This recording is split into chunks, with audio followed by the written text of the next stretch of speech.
Welcome to exam सहपाठी।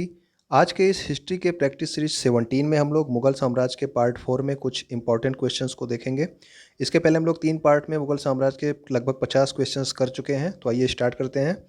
निम्नलिखित मुगल शासकों में कौन वीणा बजाने का शौकीन था? तो वीणा बजाने का शौकीन कौन था, आपको ये बताना है।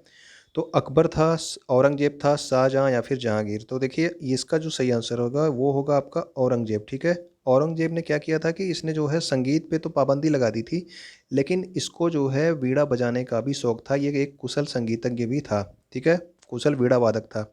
यद्यपि औरंगजेब ने संगीत को इस्लाम विरोधी मान करके उस पर पाबंदी लगा दी थी, इसके बावजूद भी वह एक कुशल वीणा वादक था। तो आप लोग औरंगजेब को याद रखिएगा वीणा वादक के रूप में। इसके अलावा एक क्वेश्चन आप लोग बताइएगा कि किसके सिक्कों पर उसको वीणा बजाते हुए दिखाया गया है। इसका आंसर आप लोग कमेंट में ज़रूर बताइएगा। किसके सिक्कों पर उसे किसके सिक्कों पर उस राजा को जो है वीणा बजाते हुए दिखाया गया है, तो वो कौन सा राजा है? तो उसको आप आंसर बताइएगा। औरंगजेब ने किस समय में औरंगजेब के समय में किस जाट नेता ने भरतपुर की स्थापना की थी? तो भरतपुर एक स्वतंत्र राज्य बनाया गया था औरंगजेब के समय में। तो ये किसने किया था? ये जाटों का जो है क्या हुआ था, उसमें विद्रोह हुआ था। तो ये इसमें जो है जो चूरामन नाम है, ये इन्होंने जो है की स्थापना की थी। भरतपुर कहाँ पे है? एक मथुरा के पास में जो है ये जो है जगह स्थित है। ठीक है ना। तो आप ये देखिएगा कि राजा राम के भतीजे चूरामन, ठीक है, राजा राम ने इसमें सबसे पहले जो है औरंगजेब के खिलाफ विद्रोह शुरू किए थे। तो विद्रोह किसने शुरू किए थे? राजा राम ने। फिर उसके बाद उसकी मृत्यु के बाद जो है चूरामन ने जो है उसका भतीजा था, इसने जो है मथुरा के निकट पे एक भरतपुर नामक एक स्वतंत्र राज्य की स्थापना की। किसके समय में? औरंगजेब के समय में। ओके, तो चूरामन का नाम आप याद रखना। और जाट जो आंदोलन हुआ था, जाट जो विद्रोह हुआ था, ये भी औरंगजेब के समय में हुआ था। इसके अलावा देखिए सतनामियों और छत्रसाल का विद्रोह किसके शासनकाल में हुआ था? ठीक, तो अभी आपने जाट विद्रोह देखे थे औरंगजेब के काल में। उसके अलावा आप याद रखेंगे सतनामियों का विद्रोह और छत्रसाल का विद्रोह। तो ये किसके शासनकाल में हुआ था? अकबर के, शाहजहाँ के, औरंगजेब के या फिर जहांगीर के? तो ये जो सतनामियों का विद्रोह बहुत बार पूछा जाता है, आप जरूर याद रखिएगा इसको। औरंगजेब से संबंधित है सतनामियों का विद्रोह। ठीक है ना। तो इसमें देखिए क्या है कि औरंगजेब के समय में सतनामियों ने नरनौल शहर पर कब्जा कर लिया था। ये भी एक क्वेश्चन पूछा जाता है कि किस शहर पे कब्जा कर लिया था सतनामियों में। तो ये आपके नरनौल शहर पर कब्जा कर लिया था। ये मूलतः रविदास के अनुयायी थे, यानी कि जो सतनामी थे ये किसके अनुयायी थे? तो रविदास का नाम जो है आप जानते हो। ठीक है ना। तो रविदास के अनुयायी अनुयायी थे ये लोग सतनामी। उसके अलावा छत्रसाल का विद्रोह भी इन्हीं के समय में हुआ था। ठीक है, अगला देखते हैं हम लोग। देखिए छत्रसाल ने शिवाजी के सलाह पर कहाँ पे विद्रोह किया था? तो ये इन्होंने विद्रोह किया था बुंदेलखंड में। ठीक, तो छत्रसाल ने कहाँ पे विद्रोह किया था? बुंदेलखंड में। किसके समय में? औरंगजेब के समय में। और सतनामियों का विद्रोह भी औरंगजेब के समय में ही हुआ था। अगला प्रश्न है कि किस मुगल सेनापति ने शिवाजी को 1665 ईस्वी में पुरंदर की संधि पर हस्ताक्षर करने के लिए विवश किया था? तो सबसे इम्पोर्टेंट ये है कि पुरंदर की संधि कब हुई थी? तो ये सन आप जरूर याद रखना, 1665 ईस्वी में। ये आपसे पुरंदर की संधि से संबंधित ये सन आपसे पूछ लिया जाता है। और इसके बाद ये किसके किसके बीच में हुई थी? तो ये सेनापति ये शिवाजी और जो है मुगल सेनापति जिनका नाम क्या था? राजा जय सिंह। ठीक है ना, इनके बीच में हुई थी। तो ये औरंगजेब के सेनापति थे राजा जय सिंह, इनके बीच में और शिवाजी के बीच में पुरंदर की संधि हुई थी 1665 ईस्वी में। ये आप याद रखिएगा। ठीक है, तो ये आपसे डेट भी पूछ लेता है कभी कभी। फिलहाल आप 1665 सन याद रखेंगे। ठीक है ना, पुरंदर की संधि से संबंधित। शिवाजी और जो जय सिंह थे ये कछवाहा राजा थे। ठीक है, राजा जय सिंह। ठीक है, इनके बीच में हुई थी क्या? पुरंदर की संधि। अगला क्वेश्चन जो है वो है आपका, किस बादशाह के काल में हिंदू मनसबदारों की संख्या सबसे अधिक थी? या फिर आपसे पूछ लिया जा सकता है कि हिंदू अधिकारियों की संख्या सबसे अधिक थी किसके शासनकाल में? तो मनसब क्या होता है ये अगर आपको पता हो, आपको पिछले वीडियो में बताया गया है कि मनसब क्या होता है, तो वो आप कमेंट करके बताइएगा कि मनसब आखिर में होता क्या है। ठीक है, तो ये आपके औरंगजेब के काल में था, जहांगीर, शाहजहां या फिर अकबर। तो आप सब जानते हैं कि सबसे ज़्यादा हिंदू जो है सेनापति या फिर हिंदू मनसबदार किसके दरबार में थे? तो वो थे औरंगजेब के काल में। ओके, तो औरंगजेब के कार्यकाल में कुल लगभग 33% हिंदू मनसबदार थे। ओके ना। अगला क्वेश्चन देखते हैं, क्वेश्चन नंबर 6 की ओर आते हैं हम लोग। पानीपत के तृतीय युद्ध में मराठों को किसने पराजित किया था? तो पानीपत का तृतीय युद्ध जो है आपको पता होना चाहिए। प्रथम युद्ध कब हुआ था? 1526 में। द्वितीय युद्ध कब हुआ था? 1556 में, ठीक है। 1526 वाला आप सबको पता होगा, 1556 वाला आप लोग कमेंट करके बताइएगा कि किसके किसके बीच में पानीपत का द्वितीय युद्ध हुआ था, ठीक है ना। तो द्वितीय युद्ध के बारे में आप लोग कमेंट जरूर करिएगा। तो पानीपत का ये तृतीय युद्ध आ गया। तो ये इसमें जो है मराठों को किसने पराजित किया था? तो ये हुआ था आपके मराठों और अफगानों के बीच। आप सब जानते हैं अहमद शाह अब्दाली के बीच में हुआ था, मराठों और अहमद शाह अब्दाली। तो अहमद शाह अब्दाली जो था वो अफगान सरदार था, ठीक है ना। तो ये आप याद रखना कि अफगानों के बीच में और मराठों के बीच में हुआ था। इसमें मराठे जो है पराजित हुए थे। और ये युद्ध कब हुआ था? सबसे इम्पोर्टेंट जो आपसे सन पूछा जाता है हमेशा, वो है आपका 1761 ईस्वी, ठीक है ना। तो आप याद रखेंगे 1761 ईस्वी में, ओके, अहमद शाह अब्दाली और मराठों के बीच में ये युद्ध हुआ था, पानीपत का तृतीय युद्ध। अगला क्वेश्चन हम लोग देखते हैं अब। निकोलो मनुची, जिसने औरंगजेब के शासनकाल का विवरण दिया था, ये कहाँ का निवासी था? ठीक है, तो ये निकोलो मनुची जो है ये कहाँ का था? आपके मोरक्को का था, लिस्बन का, रोम का, या फिर वेनिस का? तो निकोलो मनुची जो था वो था आपके वेनिस का, ठीक है ना। ये वेनिस आपका इटली है, ठीक। तो यहाँ का वो निवासी था और ये जो है शाहजहाँ के शासनकाल में आया था और औरंगजेब के शासनकाल तक था। तो और औरंगजेब के शासनकाल का विवरण इसने अपनी पुस्तक में दिया है। उस पुस्तक का नाम क्या है? तो पुस्तक का नाम है स्टोरियो डी मोगोर, ठीक है। स्टोरियो डी मोगोर यानी कि मुगलों का जो है, मुगलों की कहानी, इस तरह का इसका जो है अर्थ होता है। तो ये इसने इसकी पुस्तक थी किसकी? निकोलो मनुची की, जो कि कहाँ का था? वेनिस का। और ये शाहजहाँ के शासनकाल में भारत आया था। 17वीं शताब्दी का भारत का दर्पण किसको कहा जाता है? स्टोरियो डी मोगोर को। यानी कि ये जो पुस्तक है इसको 17वीं शताब्दी का भारत का दर्पण कहा जाता है। और आपको पता होगा भारत का दर्पण किसे कहते हैं, ठीक है। स्टार्टिंग में जो है जब इस्लामिक जो है आक्रमण भारत में हुए थे, उस समय जो पुस्तक लिखी गई थी उसका नाम अगर आप बताएंगे तो मुझे पता चले कि आप भारत का दर्पण के बारे में जानते हैं क्या होता है। किसने लिखी थी वो आप बताइएगा पुस्तक का नाम। दक्कन का ताजमहल या फिर द्वितीय ताजमहल किसको कहा जाता है? तो दक्कन का ताजमहल, द्वितीय ताजमहल, या फिर इसी को जो है आप क्या बोलते हो? फूहड़ ताजमहल, ठीक है ना। इस तरह से इसको कई नाम दिया जाता है। तो ये जो है बीबी का मकबरा था। ये किसकी बीबी थी? ये औरंगजेब की पत्नी थी, रबिया उद्दौ रानी, उसका मकबरा था। इसको जो है दक्कन का ताजमहल या फिर द्वितीय ताजमहल या फिर फूहड़ ताजमहल भी कहा जाता है। और ये आपसे हमेशा पूछा जाता है कि बीबी का मकबरा कहाँ पर स्थित है? तो बीबी का मकबरा कहाँ पे है? तो बीबी का मकबरा है औरंगाबाद में, ओके। औरंगजेब की पत्नी थी, इनका नाम था रबिया उद्दौ रानी, और इनके ही मकबरे को जो है बीबी का मकबरा कहा जाता है, ओके। तो ये वाला क्वेश्चन आपको क्लियर हो गया होगा। द्वितीय ताजमहल अगर आपसे पूछा जाएगा तो वो कौन सा है? बीबी का मकबरा है, रबिया उद्दौ रानी का मकबरा, औरंगजेब की पत्नी, औरंगाबाद में। 1739 ईस्वी में नादिर शाह के आक्रमण के समय मुगल बादशाह कौन था? तो नादिर शाह ने कब आक्रमण किया था? सबसे पहला क्वेश्चन तो ये बहुत बार पूछा जाता है कि नादिर शाह ने भारत पे आक्रमण कब किया था। तो 1739 आप जरूर याद रखना ये सन, ठीक है, नादिर शाह के आक्रमण से संबंधित, ओके। और इसने जो है मुगल बादशाह उस समय कौन था? तो उस समय मुगल बादशाह था मोहम्मद शाह, ठीक है ना। तो मोहम्मद शाह के समय में इसने, इसका पूरा नाम इस तरह से बोला जाता है मोहम्मद शाह रंगीला, ओके। तो ये मोहम्मद शाह के समय में नादिर शाह ने आक्रमण किया था 1739 ईस्वी में। और इसने जो है आक्रमण करके मोहम्मद शाह को बंदी भी बना लिया था और इसके साथ वहाँ पे दिल्ली में खूब सारी लूटपाट की थी और अपने साथ मयूर सिंहासन और कोहिनूर हीरा जो है फारस ले गया। कौन? नादिर शाह, ठीक है ना। अपने साथ क्या क्या ले गया? तो ये मयूर सिंहासन भी ये लेके गया लूट करके, और कोहिनूर हीरा भी अपने साथ लेकर के जो है वहाँ पे फारस चला गया था, ठीक। फारस आपका ईरान वाला एरिया, ओके। तो ये नादिर शाह ने, और 1739 बहुत इंपॉर्टेंट है, जरूर याद रखिएगा नादिर शाह से संबंधित। और मोहम्मद शाह रंगीला उसमें क्या थे? ये मुगल बादशाह थे, ओके। अगला क्वेश्चन देखते हैं हम लोग। मुगल स्मारक के किस भाग में मेहराब पाए जाते हैं? तो मेहराब जो है आपके इम्पोर्टेंट हैं। मेहराब कहाँ पे पाए जाते हैं? मीनारों में होते हैं, या फिर किले की चारों दीवारों में होते हैं, गुंबज में, या फिर मुख्य द्वार में? तो मेहराब जो होते हैं ये होते हैं मुख्य द्वार में, ठीक है। जो आपके इनके द्वार होते हैं इस तरह से बड़े से, उसमें जो है मेहराब पाए जाते हैं। तो ये आप जरूर याद रखना, ठीक। ये बहुत बार पूछा गया है मेहराब के संबंधित। और ये मेहराब मुख्यतः मुख्य द्वार के ऊपर का जो अर्ध मंडलाकार बनाया हुआ भाग होता है उसी को क्या बोलते हैं? मेहराब बोलते हैं, ओके। अब अगला देखते हैं कि पियत्रा द्यूरा क्या था। तो पियत्रा द्यूरा भी जो है ये वास्तुकला से ही संबंधित है। भवनों को सजाने की शैली, भूमिकर भवन निर्माण की शैली, या फिर इनमें से कोई नहीं। तो पियत्रा द्यूरा क्या है? ये भवन निर्माण शैली नहीं है, ये एक भवनों को सजाने की शैली है कि किस तरह से उस पर सजावट की जाए। पियत्रा द्यूरा का जो सबसे पहला प्रयोग किया गया था वो एतमादुद्दौला का मकबरा पे किया गया था। एतमादुद्दौला का मकबरा किसने बनवाया था? अगर आपको पता हो, पिछले वीडियोज़ में आपको बताया गया है, तो आप जो है उसको कमेंट करके बताइएगा कि एतमादुद्दौला का मकबरा किसने बनवाया।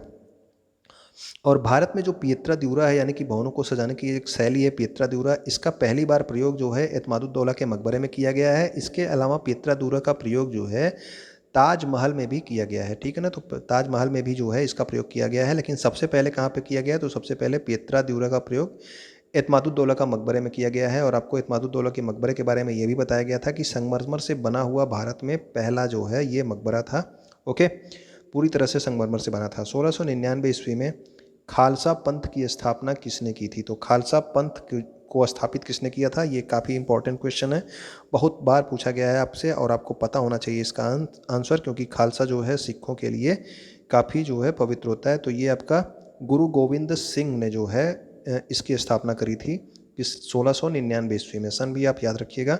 गुरु गोविंद सिंह भी जो है औरंगजेब के समय में ही समकालीन ही थे, ठीक है ना। खालसा पंथ की स्थापना सिखों के 10वें और अंतिम गुरु गुरु गोविंद सिंह। अगर आपसे देखिए यहाँ पे 2 क्वेश्चन बनता है कि सिखों के 10वें गुरु कौन थे? तो सिखों के जो 10वें गुरु थे वो थे आपके गुरु गोविंद सिंह ही थे, और यही जो है जो 10वें गुरु थे वही जो है अंतिम गुरु भी थे, ठीक है ना। तो सिखों के अंतिम गुरु या 10वें गुरु कौन थे? तो वो आपके गुरु गोविंद सिंह हैं, और खालसा पंथ की स्थापना भी इन्होंने ही की थी। अगला क्वेश्चन देखते हैं, किसके नेतृत्व में बंगाल मुगलों के नियंत्रण से स्वतंत्र हो गया? तो औरंगजेब ने जो है ये बताइए कि किस, या फिर इसको इस तरह से पूछा जा सकता है कि बंगाल में स्वतंत्र राज्य की स्थापना किसने की? ठीक है, इसको 2 तरीके से ये क्वेश्चन पूछ सकता है, ठीक। मुर्शिद कुली खां, नादिर शाह, अली वर्दी खां या फिर बुरहानुल मुल्क। तो औरंगजेब ने मुर्शिद कुली खां को बंगाल का जो है नवाब बना के भेजा था, सूबेदार बना के भेजा था। ये जो है बाद में क्या हुआ कि औरंगजेब की मृत्यु के बाद वहाँ का ये इसने जो है घोषणा की कि वहाँ ये स्वतंत्र जो है राज्य हो गया है, अब ये किसी के अधीन नहीं है, ठीक है ना। तो मुर्शिद कुली खां जो है इसी के समय में बंगाल मुगलों के नियंत्रण से स्वतंत्र हो गया था। तो मुर्शिद कुली खां ने बंगाल के नेतृत्व में बंगाल मुगलों के नियंत्रण से स्वतंत्र हो गया, ये आपको पता है। क्वेश्चन नंबर 14 की ओर आते हैं। दिल्ली के लाल किले में मोती मस्जिद का निर्माण किसने कराया था? तो दिल्ली के लाल किले में किसने कराया था आपको बताना है। आपको जो है आपको बताया गया था कि आगरा के लाल किले में किसने करवाया था, ठीक। तो आगरा के लाल किले में जो है किसने करवाया था? तो उसमें करवाया था शाहजहां ने। लेकिन दिल्ली का जो लाल किला है उसमें मोती मस्जिद का निर्माण औरंगजेब ने कराया था। तो देखिए यहाँ पे 3 मोती मस्जिद हैं, तीनों को आप याद रखिएगा। मेनली आपको दिल्ली का और आगरा का पूछा जाता है, लेकिन आप लाहौर वाली भी याद रखिएगा। तो दिल्ली का जो मोती मस्जिद है उसका निर्माण तो औरंगजेब ने कराया। आगरा की जो मोती मस्जिद है इसका निर्माण किसने कराया? शाहजहां ने। और जो लाहौर की मोती मस्जिद है इसका निर्माण जहांगीर ने करवाया था, ठीक है। तो लाहौर में मोती मस्जिद का निर्माण किसने कराया था? जहां। अगला क्वेश्चन हम लोग देखते हैं, क्वेश्चन नंबर 15 को। तो इसमें क्या है कि किस मुगल सम्राट ने राजा राम मोहन राय को अपने दूत के रूप में लंदन भेजा था? तो कौन सा मुगल सम्राट था जिसने राजा राम मोहन राय को अपने दूत के रूप में लंदन भेजा? तो आपको शाह आलम प्रथम, शाह आलम द्वितीय, बहादुर शाह प्रथम या फिर अकबर द्वितीय। तो इसका जो सही आंसर होगा वो है आपका अकबर द्वितीय, ठीक है ना। अकबर द्वितीय ने ही राम मोहन राय को राजा की उपाधि दी थी, ठीक है। और इसी ने जो है अपने दूत के रूप में किसको भेजा था? राजा राम मोहन राय को लंदन भेजा था, ठीक। अकबर द्वितीय ने राम मोहन राय को राजा की उपाधि दी, इसीलिए इनको क्या कहा जाता है? राजा राम मोहन राय। ओके, तो राजा की उपाधि दी थी अकबर द्वितीय ने। ओके, तो ये जो है आपके मुगल सम्राट थे अकबर द्वितीय, इनके समय में राजा राम मोहन राय थे। क्वेश्चन नंबर 16 को देखते हैं। मुगल साम्राज्य का अंतिम शासक कौन था? तो अगर अंतिम शासक के बारे में आप सबको पता होगा कौन है। तो अंतिम शासक थे आपके बहादुर शाह जफर, या फिर बहादुर शाह द्वितीय इनको कहा जाता है, या फिर बहादुर शाह जफर, ठीक है ना। तो ये जो है 1857 की क्रांति के समय में इनको जो है गिरफ्तार कर लिया गया और इनको कहाँ भेज दिया गया? रंगून या वर्मा भेज दिया गया। ये भी क्वेश्चन पूछा जाता है कि जो है लास्ट समय में इनको गिरफ्तार करके कहाँ भेज दिया गया था बहादुर शाह द्वितीय को? तो इनको भेज दिया था रंगून वर्मा में, और वहाँ पे इनकी 1862 ईस्वी में मृत्यु हो गई। मृत्यु का सन याद रखिएगा आप लोग, कब हुई थी? 1862 ईस्वी में इनकी मृत्यु हो गई थी रंगून में। ओके, ये भी क्वेश्चन पूछा जाता है कि बहादुर शाह जफर की मृत्यु कहाँ पर हुई थी? तो कहाँ पर हुई थी? रंगून वर्मा में हुई थी। क्वेश्चन नंबर 17 को देखते हैं। शिवाजी का जन्म जो है कहाँ पे हुआ था? तो ये रायगढ़ के दुर्ग में, सिवनेर के दुर्ग में, पुरंदर के दुर्ग में या फिर तोरण के दुर्ग में। तो जो शिवाजी का जन्म था ये पूछा जाता है अधिकतर, और शिवाजी का राज्याभिषेक कहाँ पे हुआ था, दो क्वेश्चन अधिकतर पूछे जाते हैं। तो शिवाजी का जो जन्म हुआ था ये यहाँ ये हुआ था आपके सिवनेर के दुर्ग में, ठीक है। तो ये आप याद रखना, सिवनेर के दुर्ग में शिवाजी का जन्म हुआ था। कब हुआ था, सन भी आप याद रखिएगा 1627 ईस्वी में। डेट में कन्फ्यूजन होती है, कई बार अलग अलग किताबों में अलग अलग दिया है, लेकिन सन जो है आप याद रखिएगा 1627 ईस्वी में, ठीक है। शिवाजी का जन्म 1627 ईस्वी में सिवनेर के दुर्ग में हुआ था। अगला क्वेश्चन है कि आपका शिवाजी का मृत्यु और राज्याभिषेक कहाँ हुआ। तो देखिए मैंने इसको दोनों इसी में शामिल कर दिया, क्योंकि क्या है कि इनकी राज्याभिषेक जहाँ पे हुआ था लास्ट में इनकी मृत्यु भी वहीं पे हुई थी, उसी दुर्ग में। तो रायगढ़ में, सिवनेर में, नागपुर या फिर कोंकण में। तो इनकी जो राज्याभिषेक हुआ था वो कहाँ पे हुआ था, ये हुआ था रायगढ़ में। और ये इनकी मृत्यु भी जो है कहाँ पे हो गई थी, तो इनकी मृत्यु भी जो है रायगढ़ के एक किले में हुई थी, ठीक है ना। तो इनकी जो है राज्याभिषेक कब हुआ था, सबसे अधिकतर क्वेश्चन पूछा जाता है इनका राज्याभिषेक से संबंधित कि किस सन में हुआ था, ठीक है ना। जन्म कब हुआ था, जन्म आपका 1627 में था। लेकिन अगर राज्याभिषेक पूछा जाएगा तो राज्याभिषेक कब है, तो राज्याभिषेक है आपका 1674 ईस्वी, ठीक है। तो ये आप याद रखना, शिवाजी का राज्याभिषेक 1674 ईस्वी में रायगढ़ में हुआ था। जन्म कहाँ पे हुआ, सिवनेर में। शिवाजी ने रायगढ़ को अपनी राजधानी बनाया। राजधानी भी आपसे पूछा जाता है कि शिवाजी की राजधानी जो है क्या थी, शिवाजी ने अपनी राजधानी किसको बनाया, तो रायगढ़ को ही अपनी राजधानी बनाया था। और यहीं पर जो है 1680 ईस्वी में इनकी मृत्यु हो गई। तो रायगढ़ में जो है इनकी मृत्यु भी हुई थी, यहीं पे इनका जो है राज्याभिषेक हुआ था और यही इनकी राजधानी भी थी, ठीक है। तो याद रखना, इनका सन जरूर याद रखना, राज्याभिषेक का पूछ लिया जाता है 1674 ईस्वी में। अगला क्वेश्चन हम लोग देखते हैं क्वेश्चन नंबर 19 में। अष्टप्रधान नामक मंत्रिपरिषद किसके शासनकाल में थी। तो अष्टप्रधान नामक मंत्रिपरिषद किसके शासनकाल में थी, ये भी आपसे पूछा जाए। गुप्त शासनकाल में, विजयनगर में, मराठा में या फिर चोल में। तो ये जो अष्टप्रधान थे ये मराठा जो है शासनकाल में थे, ठीक है। अष्टप्रधान नामक मंत्रिपरिषद मराठा शासनकाल में होती थी। जबकि विजयनगर में आपको बताया गया है क्या, विजयनगर में आपको बताया गया कि उसमें 8 विद्वान होते थे जिनको क्या बोला जाता था, अष्टदिग्गज, ठीक है। और ये किसके दरबार में थे, विजयनगर शासन के जो राजा कृष्णदेव राय थे, इनके दरबार में अष्टदिग्गज रहा करते थे। और शिवाजी के जो राज्य प्रशासन के लिए अष्टप्रधान की नियुक्ति की थी किसने, शिवाजी ने, ठीक है। तो मराठा शासन में कौन थे, तो अष्टप्रधान थे, ओके। तो ये आपका क्वेश्चन नंबर 19 हो गया। अगला क्वेश्चन देखते हैं, क्वेश्चन नंबर 20 के बारे में हम लोग। क्वेश्चन नंबर 20 है कि निम्नलिखित में से कौन पानीपत के तृतीय युद्ध के समय पेशवा था, ठीक है। तो मराठाओं से आपको बताया गया अभी कि पानीपत का जो तृतीय युद्ध हुआ था कब हुआ था, 1761 ईस्वी में। मराठाओं और किसके बीच में हुआ था, अहमद शाह अब्दाली के बीच में। इस समय जो है मराठाओं में आप जानते हैं कि बाद में पेशवा का पद हो गया था। तो पेशवा इस समय कौन था, तो इस समय जो पेशवा था जब ये युद्ध हुआ था, तो याद रखिए बालाजी बाजीराव इस समय जो है पेशवा थे, ओके। तो बालाजी बाजीराव इस समय पेशवा थे। और जो है ये भी आप याद रखिएगा कि पानीपत का तृतीय युद्ध जो है पेशवा के समय जो पेशवा थे, ठीक है ना। अगर आपसे पूछा जाए कि पेशवा कौन था, तो वो थे आपके बालाजी बाजीराव। और अगर आपसे पूछा जाए कि किसके नेतृत्व में ये युद्ध लड़ा गया, तो वो थे सदाशिव राव भाऊ, ठीक है।